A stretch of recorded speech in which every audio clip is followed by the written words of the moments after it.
It's one of my favorite places in the world, man. Southampton. I'm going out on a boat with Jeremy Thurswell tomorrow. So that's going to be fun. Really? Yeah. It's on brand. Jeremy flew private to the Hamptons. Is that what he did? He claims that he flew commercial. In his text was commercial. Yeah, I doubt it, man. I love Jeremy. Oh, it's so good.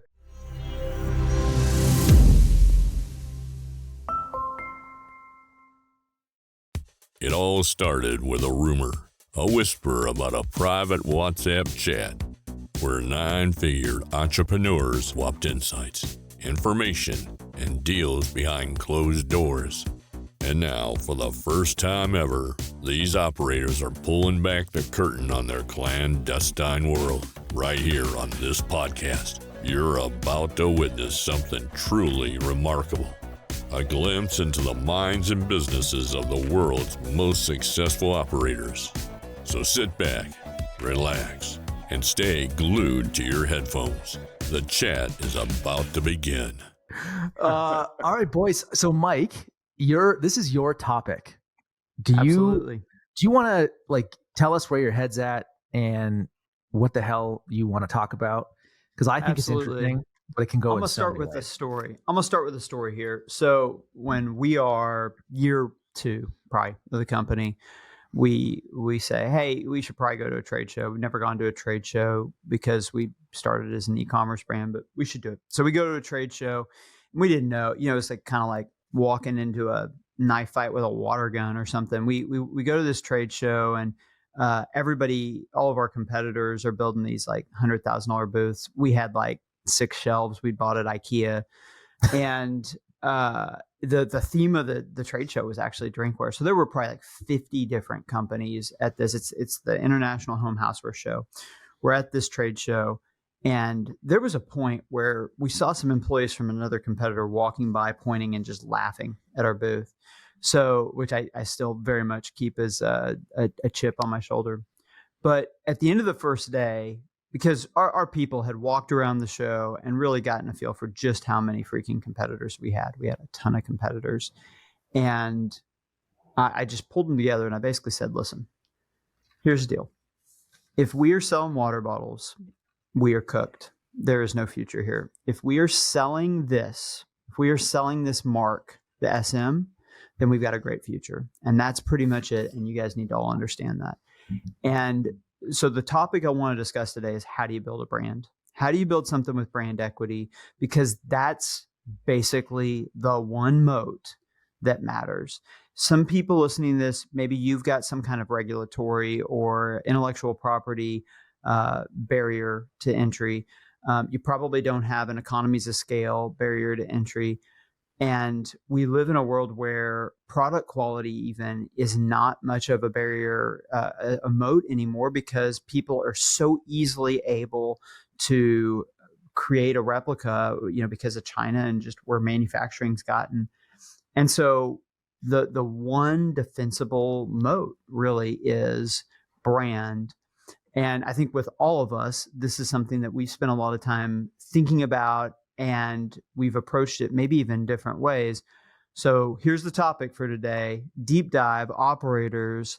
How do you build a brand? How do you build brand equity? Mike, I love this. Mike, I love this because actually one of the most flattering things that anyone has ever said to me was a text from you early December last year, when you said that HexClad has put on a masterclass in brand building last year. I sincerely meant it. One of the most touching texts that I've ever had in my career. I get misty just thinking about it, because last year was this. I mean, we've had a few really incredible years, but last year was just really special. And it's rolled into this year better than I could have ever possibly imagined. And it's all because we took a good product and we managed to create a brand around it. And it wasn't one thing that we did. It was a fuck ton of things. But all those things together with the right raw material and good execution has turned HexClad into a brand. We are the number one searched for cookware brand on Google. We are all over social media. One of those things was all the conversations I had with Sean about influencer. I think influencer was a massive brand building exercise for us.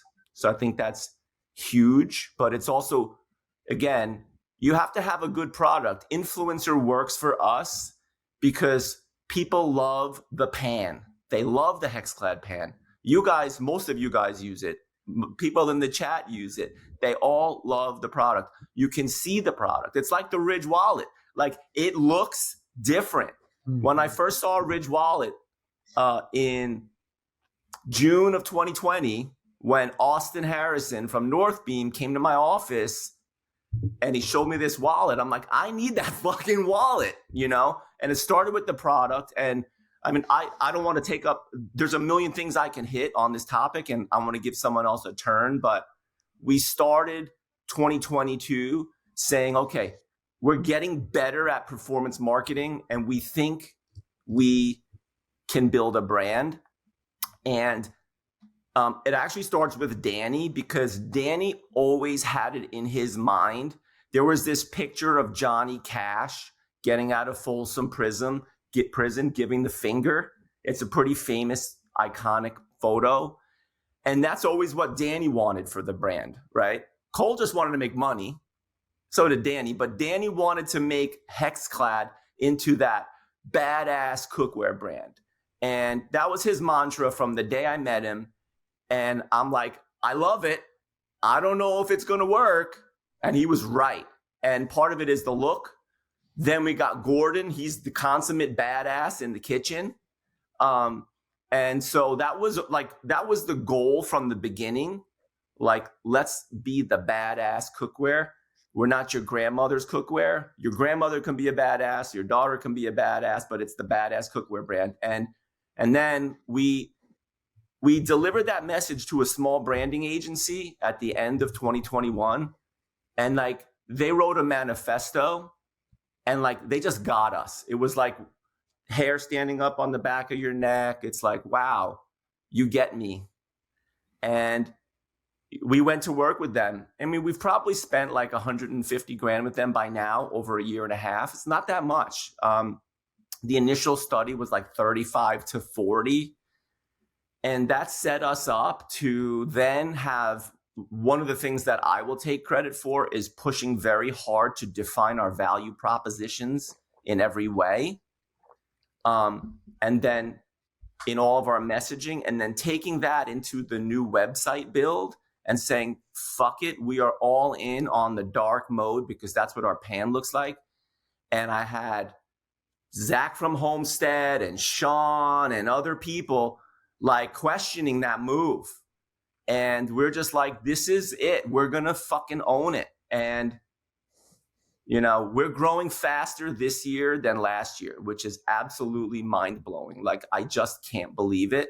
And I was just talking to Niles yesterday, my chief of staff and right-hand guy. And we're like, okay, we got to start crunching some numbers to see how many customers we need to acquire next year.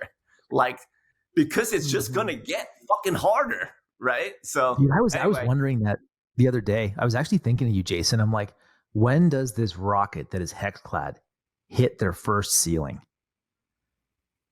Yeah. And it's like, go ahead, Sean. Oh, I was just going to say the way Jason's going to get around that is LTV, right? You're going to launch something else. You're going to launch the iPhone 2, right? You're going to launch something that people totally. like.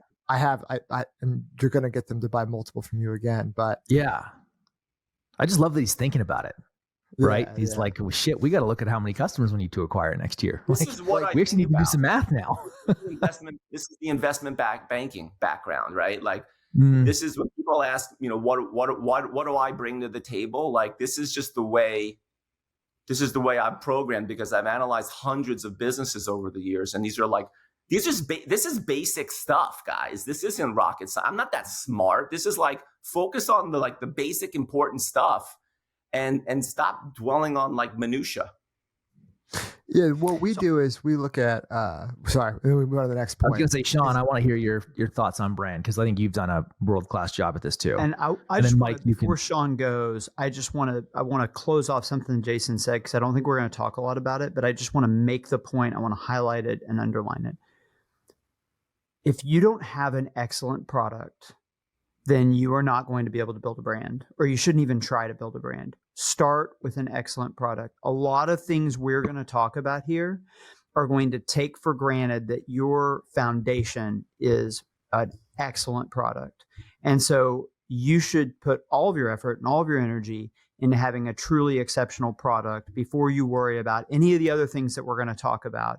So I just want to make that point to everybody listening. Start with product, then all of these other things are going to matter a lot. Okay, Sean, what were you going to say? Well, I was going to talk about the TAM size, right? Average, we look at how many cities we have to acquire in a given day, week, or month, right? And we're acquiring over 1 million new customers a year, right? Several million. It's like, okay, so I have to get everyone in Austin to buy my product, and then next year I have to get everyone in San Antonio to buy my product. And that's the way you can start thinking about that. But when you're HexClad and you're adding, I'm just going to make up a number, 10 million. You're adding a Los Angeles every year. It's like, okay, there's only a couple of those in America. You have to go international and you have to focus on repeat, right? So anyway, I think, yeah, you definitely at a very big scale have to think about true servable market. But about the brand stuff, yesterday I talked to the CFO of a public footwear company, right? And we were talking about brand, right? And when we say brand, it's the capital B brand, right? We all run brands, but we're talking about this special superpower that is capital B brand. And he made the point that he didn't realize footwear was so fashion forward, right? He's like, he comes from a more traditional background where he talked about function versus fashion, right? And when Mike's saying about you have to have a great product, you need a functional product. You need a product that serves a function to people's lives, right? Because it's very difficult to play the fashion game, right? The fashion game is cyclical, right? Sales go up, sales go down. And he's like, I wish we would have more of a focus on the fundamentals and function of footwear, right? So a good example is Dyson. Dyson's a great brand, right? Because they are so function forward. Or Apple is a great brand because it's function forward. They make fantastic products consistently, and that builds brand affinity, right? What are your thoughts on that, Matt? You want to jump in? I was just going to say, but in each one of these examples, they also combine I wouldn't say fashion, but they definitely combine, there's a lustful design, design first, create that emotional response in each of them. Lululemon is functional, shitloads of IP, all of it, but no, they nail the fashion part too.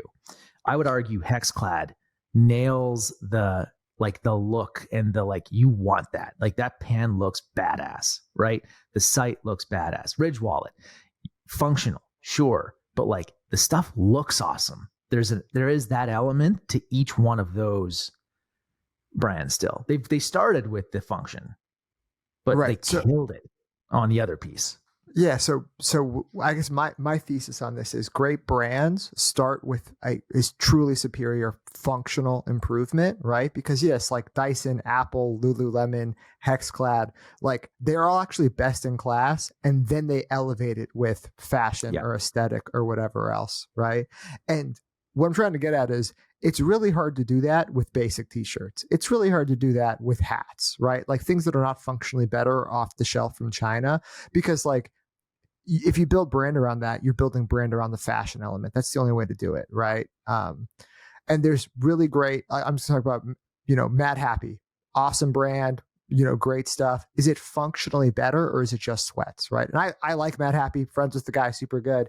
But that's the thing you have to think about, right? Why is Viore crushing it? Why is Viore worth $4 billion and going to IPO in 2 years?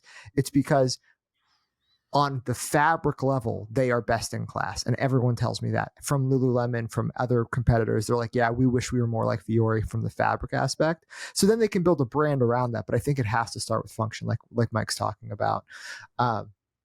And the next thing I'll say is about, start with a group of pros and create products for them, right? That's how you actually elevate function.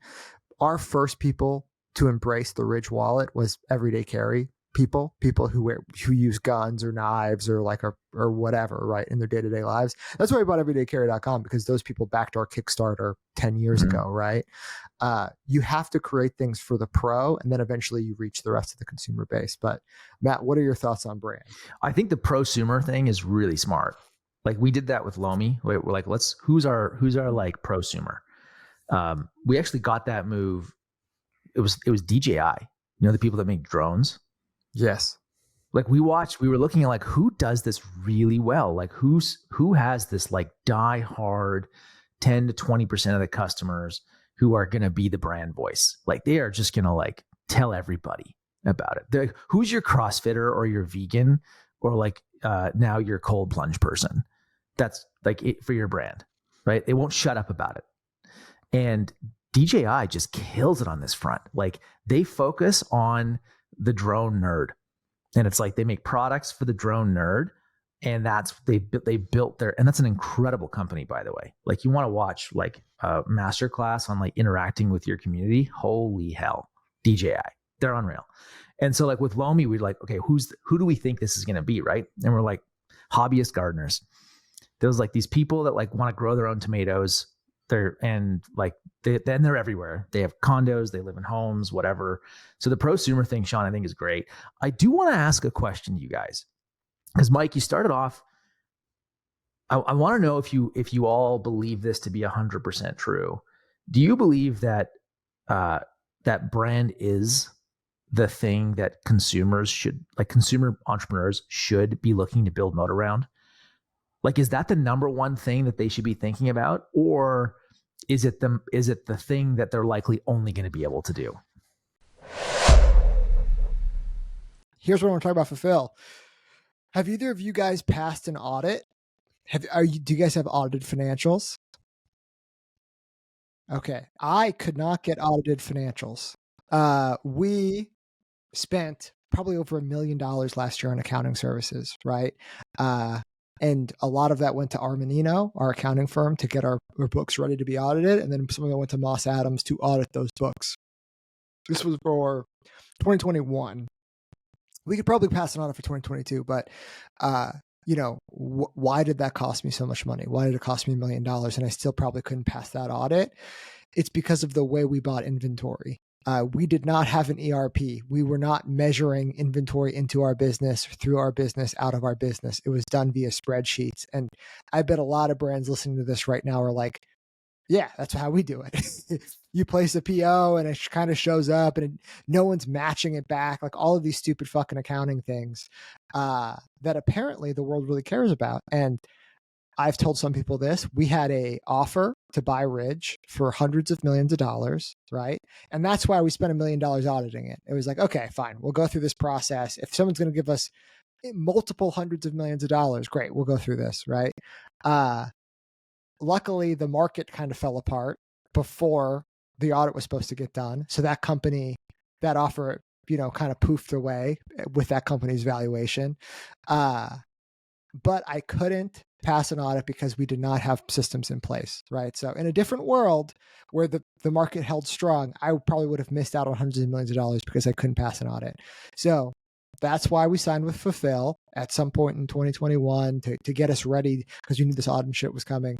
And now we run all of our inventory purchasing, right? One, it's an order management system, so it helps us reroute to the appropriate warehouse, right? So order comes into our website and it has a customized wallet attached to it that can only be fulfilled out of one warehouse. Fulfill takes care of that, right?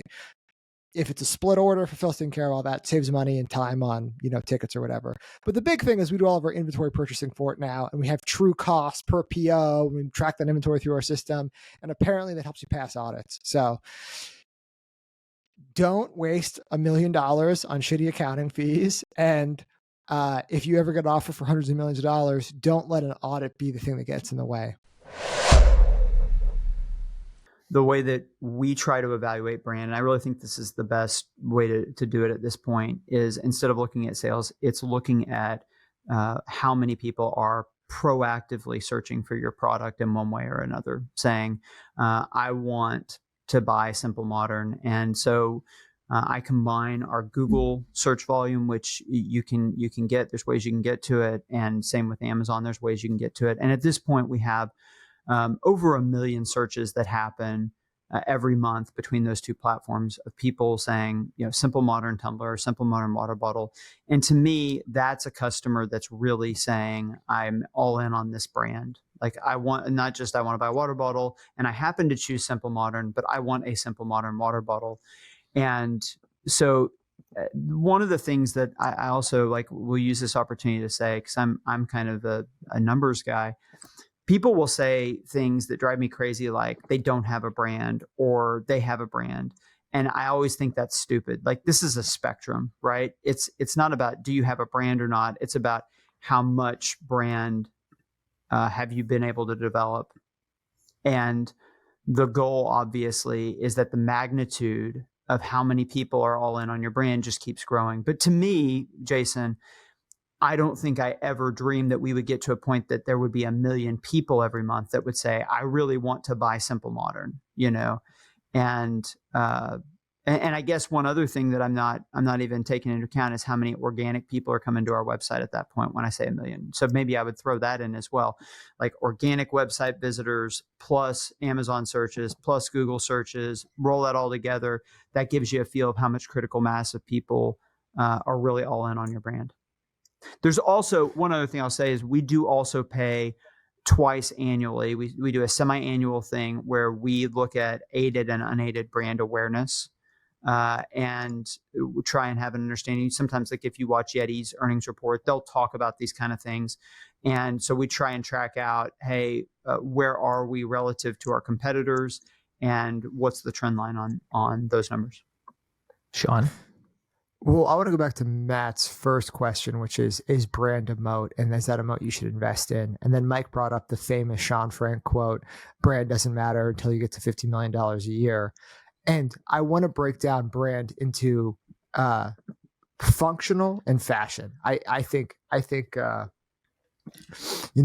brand is an ice cream sundae, right? And there's toppings, which is fashion, and then there's the ice cream, which is the core, right? The reason why I think brand doesn't matter, like when I say those terms, brand doesn't matter if it gets to 50 million, I'm talking about the toppings, right? I'm talking until you nail down the functional winning aspects of your product, the other shit doesn't matter because it's not going to last, right? How many hot brands have come out and then have gone away completely? And some of them stick around in our minds, right? Like the Ed Hardys of the world, right? For being so outlandish.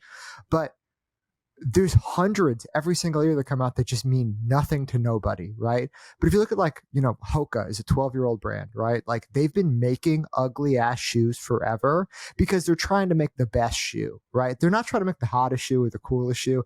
It just so happens the stars align. If you do it long enough, the stars will align and you will have that fashion component that takes over and you'll see, people in New York wearing your shoes, but their core focus was the function. We're going to make a brand that's known for being the best shoes, right? I think New Balance is a great example of this, right? New Balance has just been like, yeah, we make ugly ass shoes for dads. Like we're going to do that forever. And then every 12 years, the stars will align and will become a fashionable brand, right? But I think so often people want that like cool photo shoot, like hot girls on Instagram talking about us. Like, no, that is the toppings. That is whipped cream and sprinkles and cherries. And let's just make sure our ice cream isn't spoiled, right? Let's just make sure we have the core function down. And so in that aspect, Ridge has spent 13 years on the functional part of our brand, right? Like, what do we sell? Why do we sell it? Why should people buy from us, right? And then we can talk about, like, what does our brand mean and what does our brand stand for? And we're doing a really big rollout over the next 18 months, like redefining what our brand is, like what those toppings are going to be. I think for a long time, we didn't know if we're making a sundae or pizza. We had fucking cheese and whatever thrown on top of there. But I think we actually understand who we are now. So tying into Jason's point, have we reached escape velocity? Not at all. Like I was talking to the public, CFO, and he's like, I've never heard of your brand. I'm like, what the fuck? I'm like, bro, you're a 40-year-old rich guy. You're a dude. What do you mean? I'm like, you're the exact I love person I'm that, trying though, to go after. Sean. I also love that. I love hearing that when people haven't heard of your brand, when people haven't heard of our brand. Amazing. I love that. I am seeing more often now. I talked to people last year, they didn't know us. I mean, like 9 out of 10, 9.5 out of 10 didn't know us, right? Now it's like 2 out of 10 know us. Mm-hmm. But I think escape velocity, I think you do have a level of it because your customer acquisition cost is stable or declining, right? You're able to, your MER is higher this year, right? Like, I think that's a big factor in escape velocity. It's, am I able to spend more and be as efficient or less efficient or more efficient on additional spend? And like for us, and I talk to people about this all the time because it was just a stat that blew me away when I saw it. It's the number 2 reason when we ask people in our post-purchase survey, how'd you hear about HexClad? It's friend, family, coworker. Yeah. To me, that's a big part of the escape velocity. So maybe there's different levels. Like Mike was going through the levels of the rocket launch. Maybe we got to define the levels of escape velocity, Mike. Right. I think one thing on the growth thing, Jason, that you mentioned, it's funny when this is a counterintuitive thing about owning a brand. You simultaneously are kind of offended and kind of excited when somebody hasn't heard of you. And here's why. When you talk to somebody and they have heard of you, like if everybody you talk to, Jason, had heard of HexClad, you know what that would make you feel? That'd make you feel concerned. Because how am I going to grow? Like, right? Where's that growth going to come from? Who are those prospective customers that are out there if everybody already knows about me? And so there's always some excitement, I think, for me when I talk to somebody who has heard the brand, because I'm like, that's great. We're making progress. But then there's other times like I'm walking around Italy and I'm just, I always, the thing that's cool about me is I can visually see how we're doing as a brand. Like I can go to Disneyland and I can count bottles in strollers and in people's backpacks and just say, what percentage do we make up out here? And I've been able to steadily kind of track how we're doing.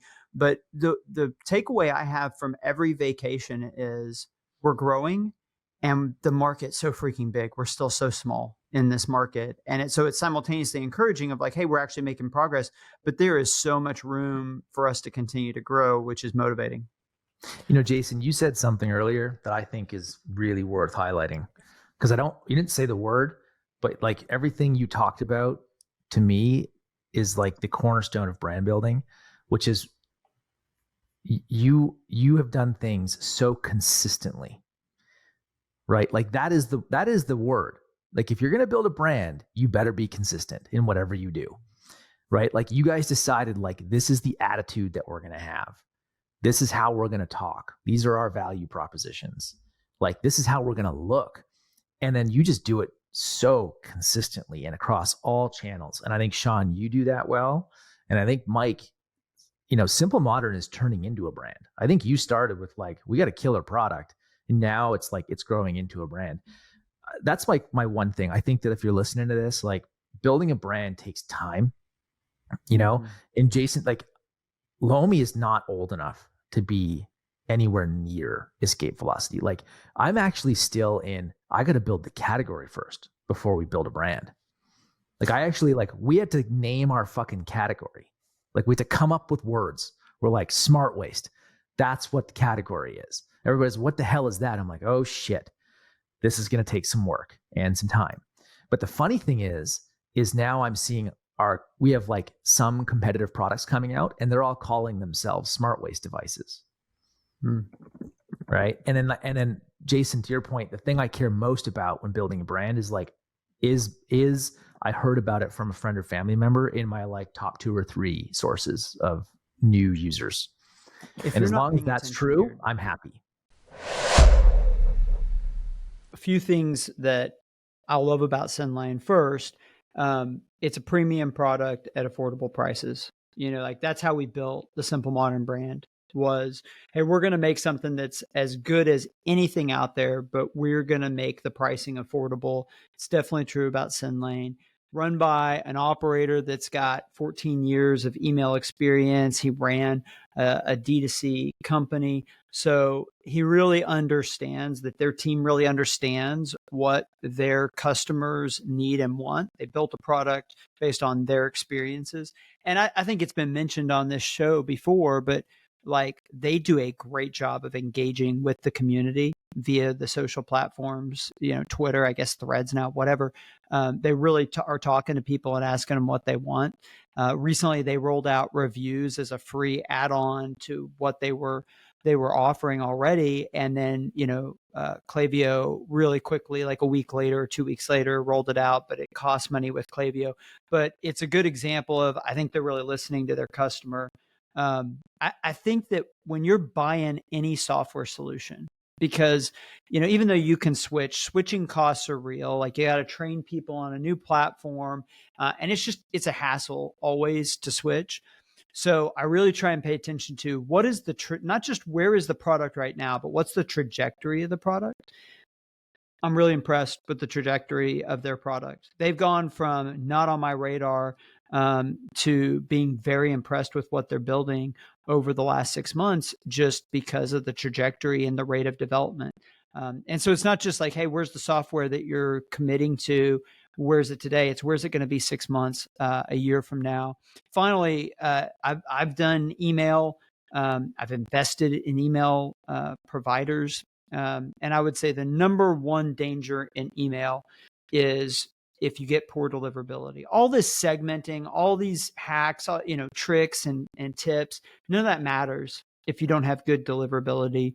And if you're trying to pick an email provider, you need somebody who really gets deliverability and knows how to troubleshoot deliverability issues. And they're really strong. Their in-house team that can diagnose and help with deliverability issues is really strong. And they share some of that content even publicly, which is really helpful. So big fan of SendLane, big fan of people building exceptional products. Your net promoter score. I mean, I think net promoter score is absolutely, you should be looking at that, measuring that, and understanding what are the things. Our website net promoter score is 92. That's why.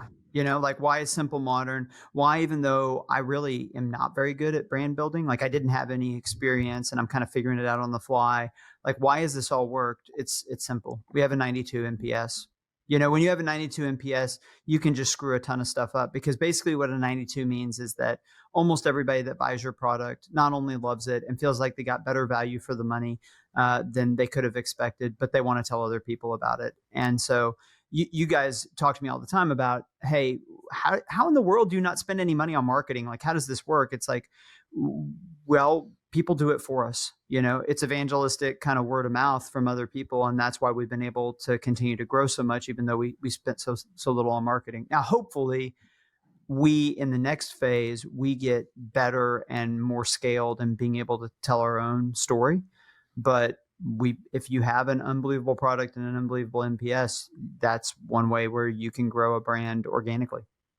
Mike, how can people find their NPS?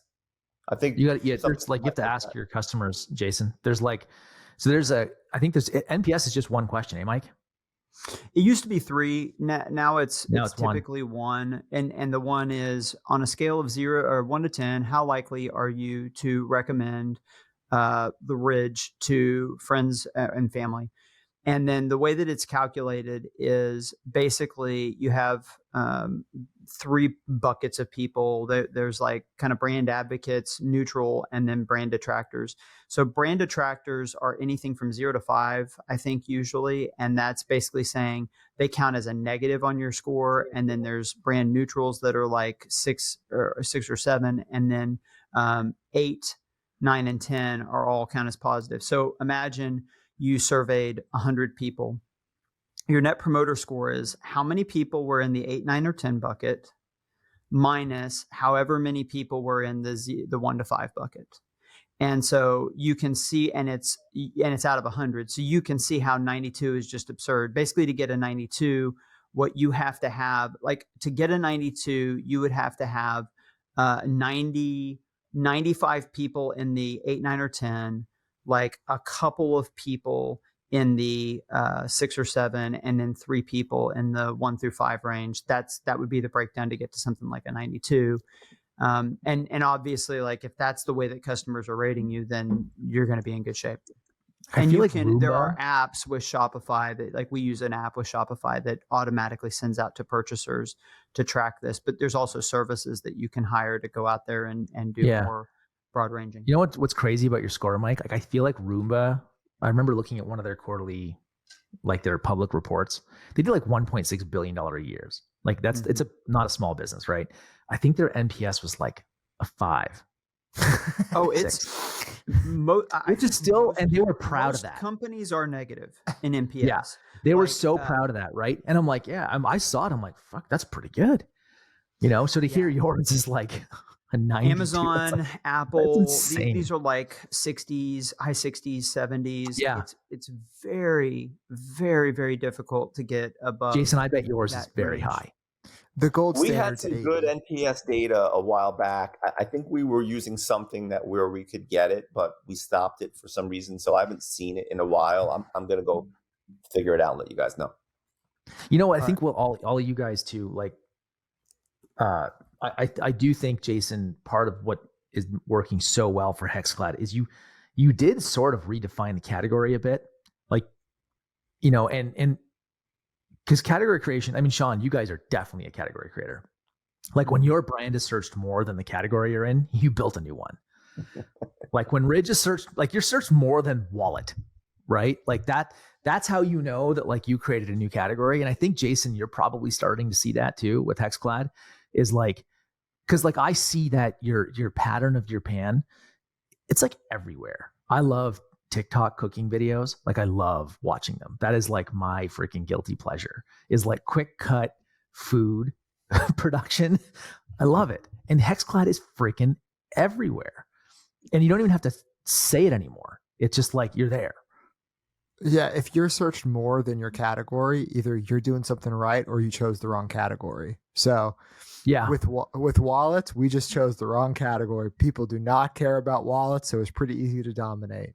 No, but that means you chose the right category, Sean. I think that's being way too, like, you're beating yourself up. You chose the right category. You chose something entirely unsexy that nobody gives a shit about, and then you made them care about it. And like you built there's a really good rubric for like entrepreneurs listening to this, which is when you're getting started, pick something very niche that you can go in where the number of really, really competent competitors is going to be small, and you can learn all the fundamentals and learn the blocking and tackling and be successful, and then take that and apply that to a much bigger, much more competitive category. And so, you know, Sean, you're kind of doing that also. Like you dominated wallets, and rings is a much bigger category and a much more competitive category, I think I would say, but you're doing really well in it. But a lot of that is you're using all these fundamentals that you learned dominating the wallet category, right? Oh, yeah. I mean, you know, we can immediately launch rings and, you know, do half to match the biggest competitor in the space, like the first full year of the business, because we got like really good. And you guys talked to Connor yesterday. We got really good at doing shit that's really hard, right? But I want to take it back about 5 minutes, 10 minutes. Jason said something, and I would like to reframe that as like a test to prove if you have brand power or not, or escape velocity, or whatever you want to talk about. Can sales go up and marketing spend go down at the same time? Mm-hmm. Yeah. That has never happened to the D2C darlings, right? They spend more and their sales are still going down, right? So we call that defying gravity internally at Ridge, and it's a gold standard that we're trying to achieve. We've done that for the past couple of years, or, you know, two out of the past 3 years, we've defied gravity, where we can, this year we will spend less than last year and sales will be up at least 50%. And we're like, oh, holy shit, we've defied gravity. You don't need escape velocity if there's no gravity, right? So that's like a good test, and it's really fucking hard to do. And maybe you don't need to actually go that extreme, but can the percentage of your revenue that you spend on marketing stay stable while revenue climbs? Like that is, or or your percentage of marketing spend goes down while your revenue climbs. Like real dollars can still go up, but like that is like, holy shit, we've unlocked some brand moment. Brand is the only X factor that can get that done. 100%. And one thing that's worth mentioning on that note, like Sean, you mentioned the D2C darlings. Like, why is that? When we talk about brand, I think there's two pieces of it. There's, do people know who you are?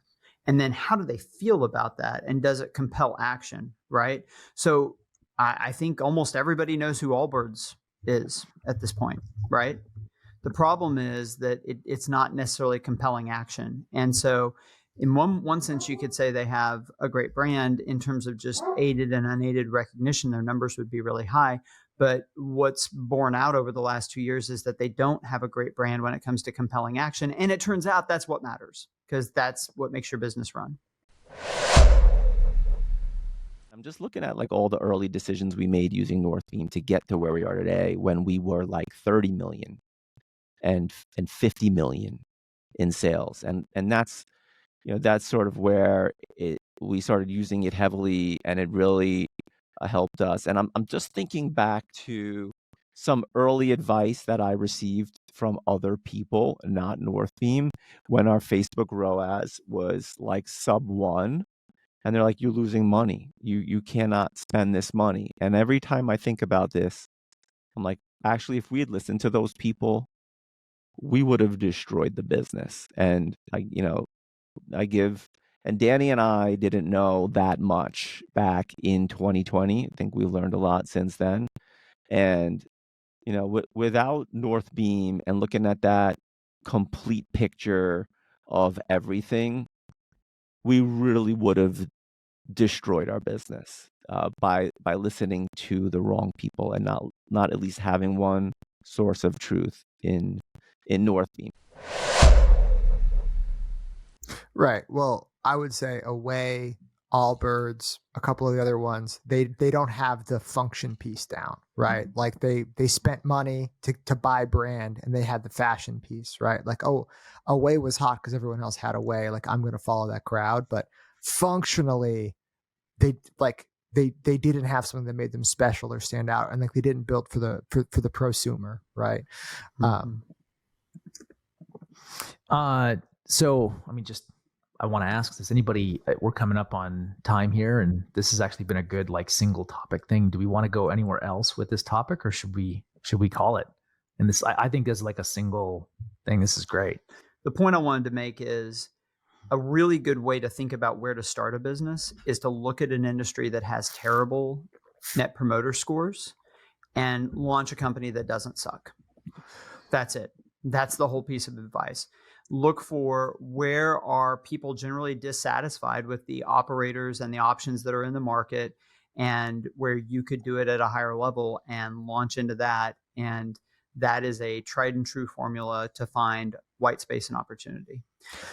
People tend to think about white spaces where there's no competitors. If you're trying to go where there's no competitors, good luck. You're probably going to end up in a place that you don't want to be because there's no demand. Where there's demand, there will be competitors.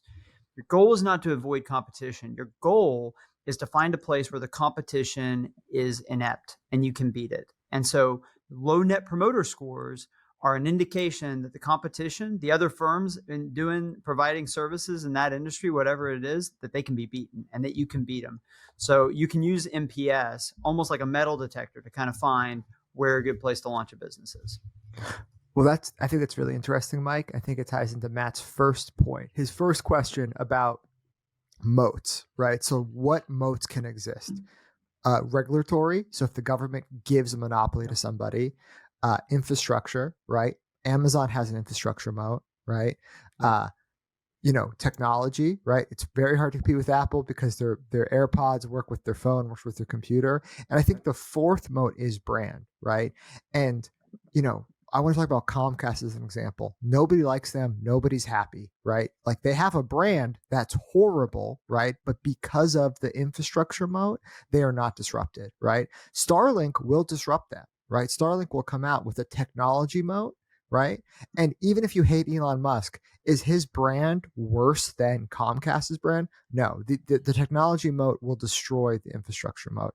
And Sean, those anyone four, that hates Elon Musk should get their head examined. They need therapy. I'm just gonna say that.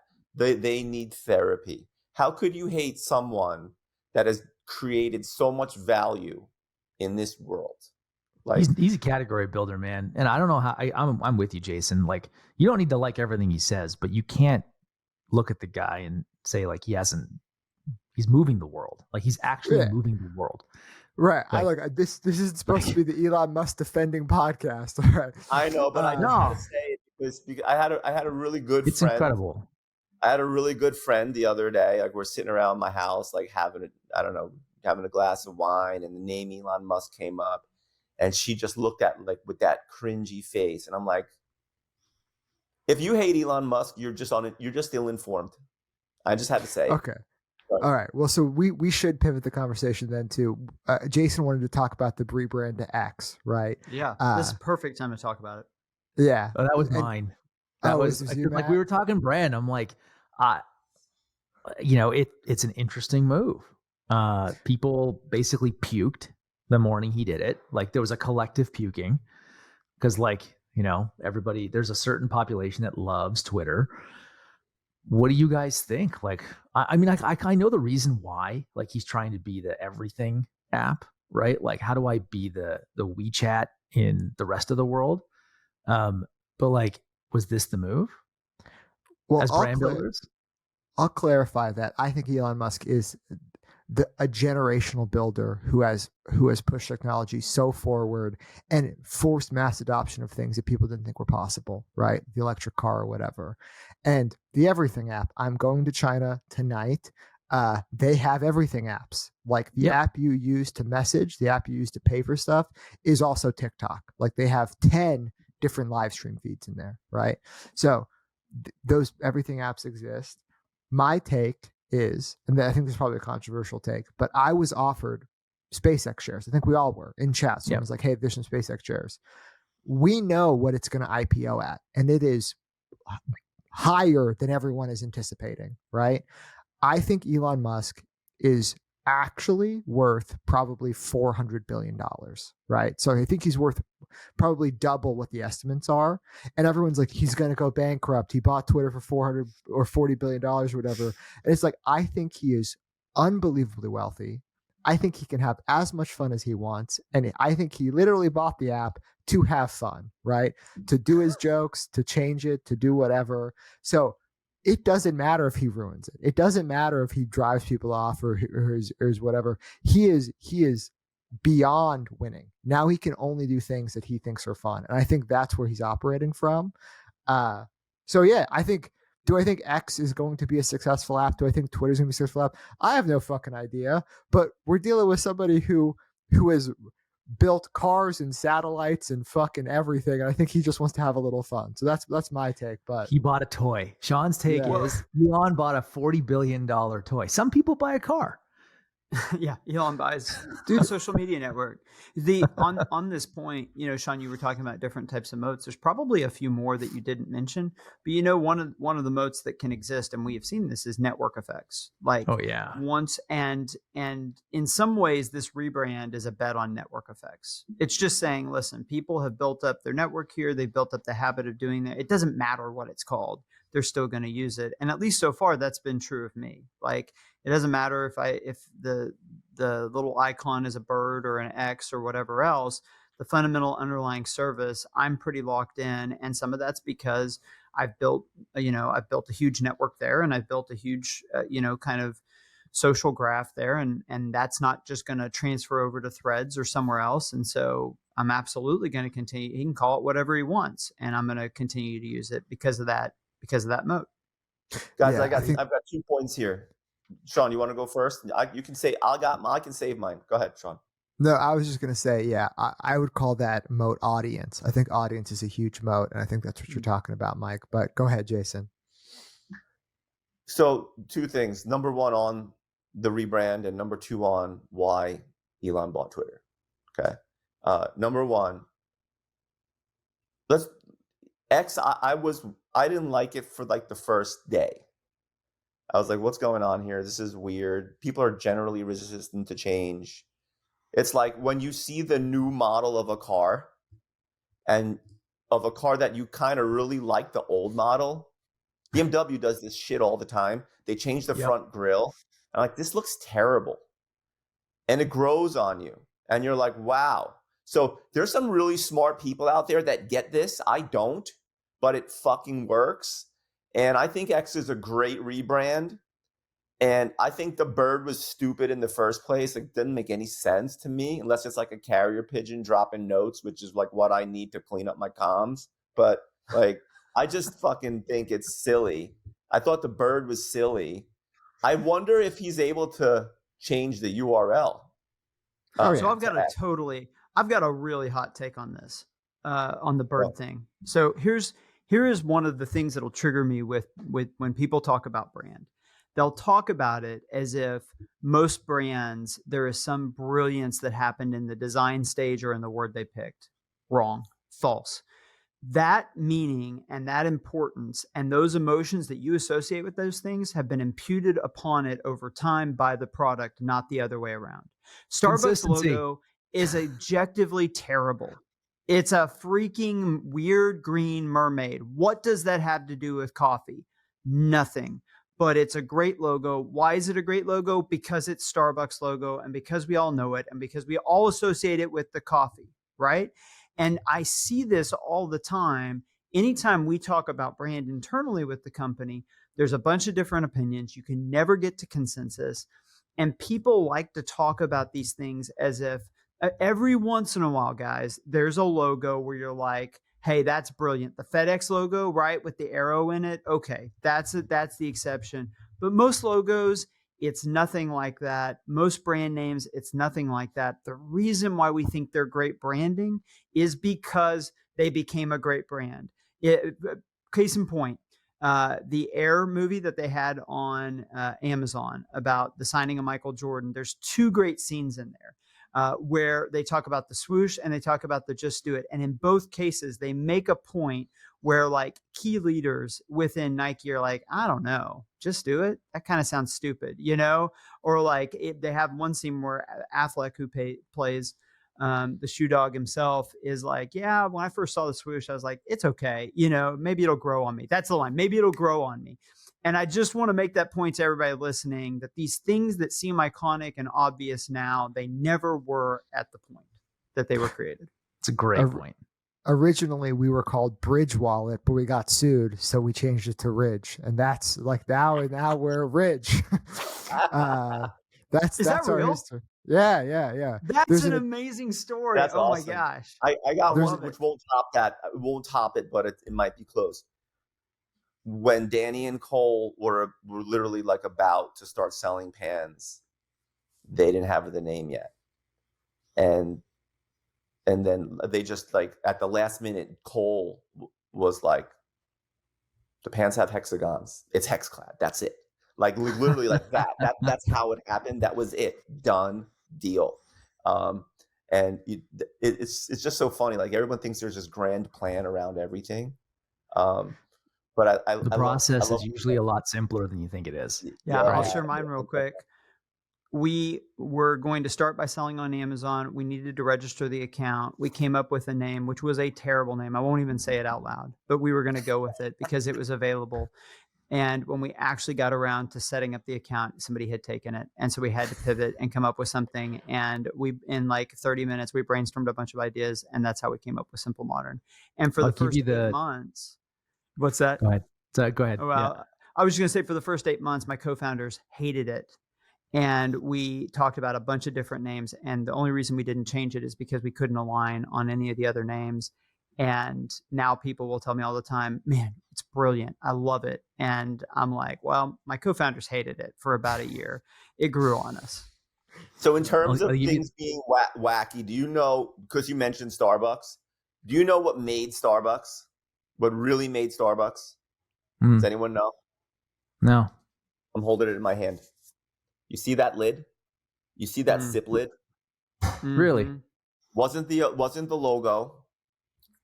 wasn't that their coffee is good. Their coffee is terrible. I know Sean was likes function. Starbucks. Their coffee is Product. terrible. They were the first mass, like Dunkin' Donuts is huge on the East Coast. They had that other, that old school flippy That top. stupid thing. You open it. Mm-hmm.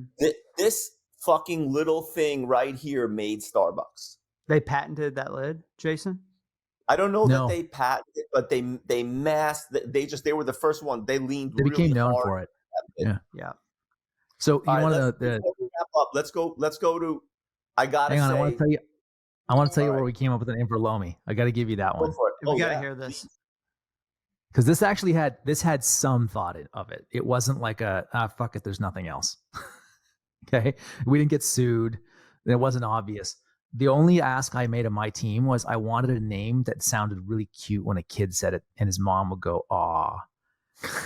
And I swear to God, that was my ask of my team. I'm like, I don't give a shit what you call this thing. So when we were making Lomi, the internal code name for 3 years before we had a name for the product and the brand was Project Beethoven. You guys ever see that movie, the dog that eats everything, that giant Saint Bernard, right? Or whatever that thing is. So we called it Project Beethoven. I'm like, well, we certainly can't call it Beethoven when it comes out. Like, I know that we're fucked if we do that. So let's name it something cute. And then my CMO at the time, Gareth, he's a friend of mine, just came up with a name. And he was listening to Brad and I talk about mountain biking. And on the West Coast here, we have a type of dirt called loam, Loam. And it's this layer of dirt that sits on top of like hard pack that makes it really nice to run and bike on. And Gareth is like, oh, well, like if you like Wall-E, because I liked Wall-E, the little robot from the movie. Right. I'm like, I want that. I want the like cute little robot. And he just turned around. He said, oh, Lomi. And nobody even questioned it. We're like, yep, do it. Like the only thing we got to compete with is like it's a weird food somewhere in the world. I love the name Lomi, by the way. I'm a big fan. I think it's very catchy. It's short. It's easy. 2 syllables. Sounds good. It can be iconic. I think so. I think we can build a category around it for sure. Anyway, Jason, I got a hard stop in 2 minutes, guys. So do you want to hit on something and finish on something, or do we want to call it and save it for another? Why did Elon buy it? You got 1 minute. Tell us. Yeah. Okay. This is easy. Okay. Elon really cares about the future of humanity.